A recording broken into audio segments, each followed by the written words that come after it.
Hello traders, I hope you all are good. आशा है आप सभी बहुत अच्छे होंगे। और अगर आप देखो तो टाइम हो रहा है रात के 9:30 बज रहे। और जैसा कि मैंने डिसाइड किया है कि अब मैं अपने डेली ट्रेड से रिलेटेड वीडियोस डालूंगा। ठीक है। तो वैसे सबसे पहले बता दूं, गोल्ड में एक ट्रेड अभी रनिंग है हमारा। ठीक है। तो ये ट्रेड दोस्तों थोड़ा अगर आप देखो तो इसमें हमें 1:2 का प्रॉफिट दिख चुका है। तो यहाँ से अगर ये रिवर्स भी होता है तो अपना इसमें कुछ लॉस नहीं जाने वाला है, क्योंकि ये ट्रेड ऑलरेडी हमने कॉस्ट टू कॉस्ट कर दिया है। ठीक है। तो ये सिंपल सा दोस्तों 1 आवर में रिजेक्शन के बेसिस पे बनाया गया था। अगर मैं आपको दिखाऊं तो यहाँ पे आप देख सकते हो मल्टीपल रिजेक्शंस हमें ऊपर की ओर बार बार मार्केट निकलने का कोशिश किया था। तो देखने को मिला फाइनली ये आपका बहुत ही स्ट्रॉन्ग रिजेक्शन था। और उसके बाद आपका 1930 यानी कि आपका 7:30 बजे का जो 1 आवर कैंडल में अगर आप देखो तो बहुत ही स्ट्रॉन्ग रिजेक्शन कैंडल दिखता है दोस्तों। तो वो मल्टीपल कन्फर्मेशन था। उसके बाद 15 मिनट में भी हमने कन्फर्मेशन देखा। यहाँ पे अगर आप देखो तो ये आपका 1945 का कैंडल में स्ट्रॉन्ग रिजेक्शन देखने को मिला। उसके बाद फिर हमने कंफर्मेशन भी देखा। उसके बाद जो छोटा सा रिट्रेसमेंट हुआ उसमें हमने यहाँ पे इस ट्रेड को बनाया। एक्सपेक्टेशन यही है कि नीचे की ओर ये हमें देखने को मिल सकता है गोल्ड। ठीक है। और अगर ये हमारे फेवर में जाता है दोस्तों तो हम इसमें जो टारगेट रख सकते हैं अपना 1:8 के अराउंड का टारगेट रह सकता है दोस्तों। ठीक है। वैसे तो यहाँ पे एक इम्पोर्टेंट सपोर्ट लेवल हमारे लिए है जो कि है 4667 का। ठीक है। अगर यहाँ से रिवर्स कर जाता है तो फिर कॉस्ट टू कॉस्ट हमें निकलना होगा। ठीक है। और अगर मैं थोड़ा ऐसा सोच रहा था दोस्तों कि जिस हिसाब से यहाँ पे आपका ये साइडवेज हुआ है ना, इतना ज़्यादा साइडवेज होने के बाद अगर हम सही ट्रेड कैप्चर कर पाते हैं, यानी कि ये अगर रेंज से बाहर निकल जाता है ना और हम उस ट्रेड को कैप्चर कर पाते हैं तो फिर हम बहुत ही अच्छा प्रॉफिट यहाँ से लेकर के निकल सकते हैं। ठीक है। और मज़ा ही आ जाता वैसा कुछ होता तो। ठीक है। तो वेट करेंगे, हम देखेंगे इसमें क्या होता है। अभी तो हम होल्ड कर रहे हैं। ठीक है। और आज हमने जो ट्रेड लिया था दोस्तों उस पर बात करेंगे। सबसे पहले आज जो ट्रेड लिया था अगर उसे होल्ड कर लेता तो शायद लॉटरी टाइप का कुछ ट्रेड हो जाता दोस्तों। अगर 1 आवर टाइम फ्रेम से मैं 15 मिनट टाइम फ्रेम पे अगर आपको दिखाऊं तो ये जो आप ओवरऑल पहली बात तो UR USD का आप देखोगे तो कल भी मैंने आपको दिखाया था कि बहुत अच्छा सेलिंग साइड में यहाँ पे सेटअप बना था। सिंपल सी चीज़ है दोस्तों, है ना। आपको अगेंस्ट नहीं जाना है। जब तक मार्केट जिस भी साइड जा रहा है उसी साइड में ट्रेड बनाने की कोशिश करना है। कल भी अगर हमारा यहाँ पे एंट्री हो जाता तो 1:3 1:4 का टारगेट ईजिली मिल जाता। वो बताने का मैं आपको ये भी बोल सकता हूँ कि यहाँ से आपका 1:15 का ये ट्रेड बनता। ठीक है। लेकिन मैं तो उतना होल्ड नहीं कर पाता, तो उस चीज़ का कोई लॉजिक नहीं है कि मैं आपको ये बोलूँ कि यार ये तो 1:15 का ट्रेड था। ठीक है। आप होल्ड कर दे तो आप बोल सकते थे, बट ये मैं तभी होल्ड कर पाता अगर मैं ऑलरेडी एक ठीक ठाक प्रॉफिट में रहता, मेरे पास काफ़ी स्पेस रहता कि यार इतना तो स्पेस है ही तो कुछ ज़रूरत नहीं है इस प्रॉफिट को बुक करने का, आराम से मैं इस ट्रेड को होल्ड कर सकता हूँ। ओके। तो ये था। और वही सेम सेटअप पे अगर आप देखो तो यहाँ से हमें multiple rejections rejections rejections rejections. ठीक है। उसके बाद भी मैं दोस्तों यहाँ पे सेलिंग साइड में नहीं जा रहा था। क्यों नहीं जा रहा था? क्योंकि बहुत बार जब रिजेक्शन कोई लेवल पे लेता है और होल्ड भी कर रहा था यहाँ पे तो क्या हो सकता था कि ब्रेकआउट ऊपर की ओर आ सकता था। ठीक है। लेकिन मैंने क्या डिसाइड किया था दोस्तों कि ब्रेकआउट अगर आएगा तो मैं बाय करूंगा नहीं। क्यों नहीं करूंगा?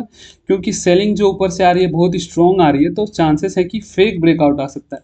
और मैं इसी का इंतजार कर रहा था कि फेक ब्रेकआउट हमें देखने को मिल जाए, है ना। बायस ट्रैप होते हुए दिख जाए तो मज़ा आ जाएगा। और वही हुआ। अगर आप देखो 15 मिनट टाइम फ्रेम में 12:15 का जो कैंडल था एक फेक ब्रेकआउट होता है। ठीक है। और उसके बाद ठीक आपका 12:30 से स्ट्रॉन्ग रिजेक्शन हमें देखने को मिलता है। तो दोस्तों यहाँ पे मैं कंफर्म हो गया और उसके बाद हमने यहाँ पे अपनी एंट्री जो है लिमिट ऑर्डर लगाया। और लकीली काफ़ी क्लोज से हमारा यहाँ पे एंट्री एग्जीक्यूट हुआ और अराउंड 33 पॉइंट्स का एसएल था। और हमें हुआ क्या दोस्तों, 1:3 देखने को मिला प्रॉफिट। ठीक है। First time. लेकिन 1:3 देखने को मिला और उसके बाद ये पूरा रिवर्स हो गया, ऑलमोस्ट सारा प्रॉफिट वाइप आउट हो गया, ठीक है। $70-80 के हम प्रॉफिट में थे यहाँ से, ठीक है। तो और इसने हमें प्रॉफिट दिखाया था $420 का। तो यहाँ पे थोड़ा सा, और अगर आप देखोगे ना यहाँ से अभी आपको दिख रहा होगा कि यार इतना अच्छा फॉल आया, पूरा मुझे होल्ड करना चाहिए था, ठीक है, ये 1:12 तक। लेकिन यहाँ पे आप देखोगे तो आप मेन चीज़ क्या है, देखो मैं होल्ड क्यों नहीं कर पाया, ठीक है। होल्ड आप तभी कर सकते हो दोस्तों जब आप ऑलरेडी प्रॉफिट में हो, यानी कि आपके पास एक बेस है ना, एक स्ट्रॉन्ग बेस है कि आप ऑलरेडी प्रॉफिट में हो। यहाँ पे आपके पास कोई जल्दीबाजी नहीं है इस प्रॉफिट को बुक करने का, ठीक है।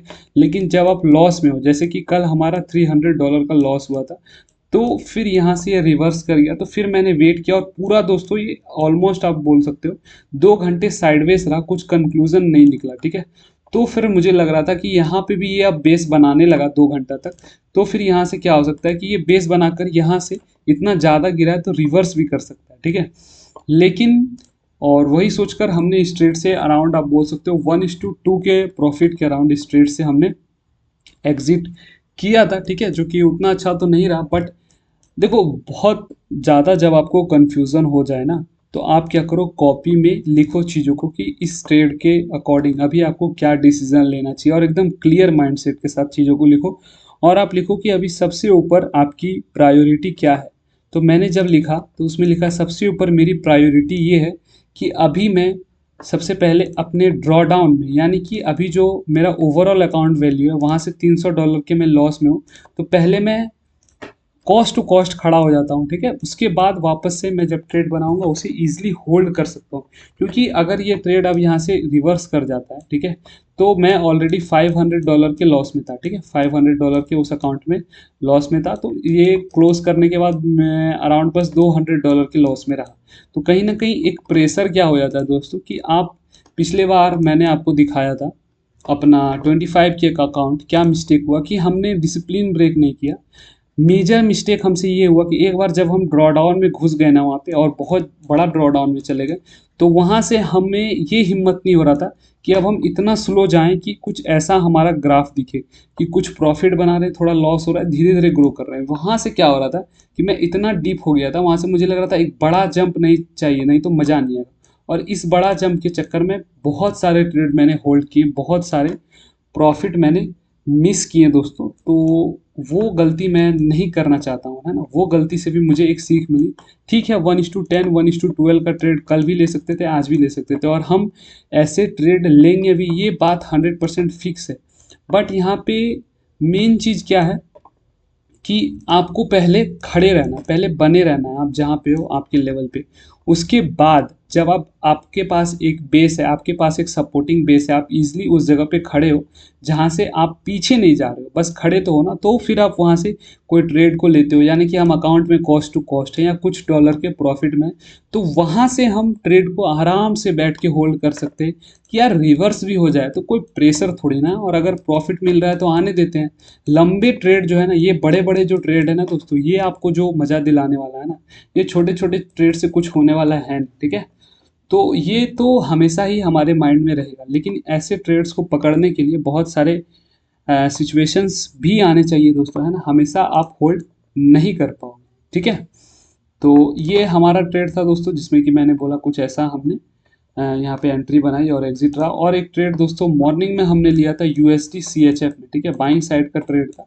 तो इस लेवल के अराउंड हमने लिया था दोस्तों, इसी लेवल के अराउंड यहाँ पे हैमर कैंडल के पास बाइंग किया था।